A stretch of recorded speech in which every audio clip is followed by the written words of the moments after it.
இயேசு கிறிஸ்துவை அன்றைக்கு ஜனங்கள் ஏன் பகைத்தார்கள்? யோவான் 10:33 சொல்லுது, யூதர்கள் அவருக்கு பிரதித்திரமாக, நற்கிரிய நிமித்தம் நாங்கள் உன்மேல் கல்லெறிகிறதில்லை, நீ மனுஷனா இருக்க, உன்னை தேவன் என்று சொல்லி இவ்விதமாக தேவதர்ஷன் சொல்லுகிறபடியால் உன்மேல் கல்லெறிகிறோம் என்றார்கள். பாருங்க, இயேசு கிறிஸ்துவின் மீது ஏன் கல்லெறிந்தாங்க, ஏன் பகைத்தாங்க அப்படின்னா, இயேசு கிறிஸ்து தன்னை தேவனுடைய குமாரன் என்று சொன்னார். அப்ப இவங்க என்ன சொல்றாங்க, நீர் மனுஷனா இருக்க, உன்னை தேவன் என்று சொல்லுகிறாய்.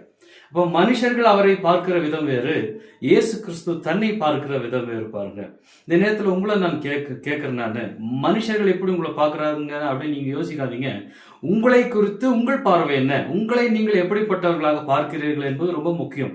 அதுதான் உங்களுடைய வாழ்க்கையிலே ஒரு கனியாக வல்லமையாக வெளிப்பாடாகது நிச்சயமாக வெளிப்படும். பாருங்க, ஜனங்கள் உங்களை சாதாரண மனிதனாக பார்க்கலாமானால், வேதத்தை வாசித்து இயேசு கிறிஸ்துவை ஏற்றுக்கொண்ட நீங்கள் உங்களை யார் என்று சொல்லுகிறீர்கள்?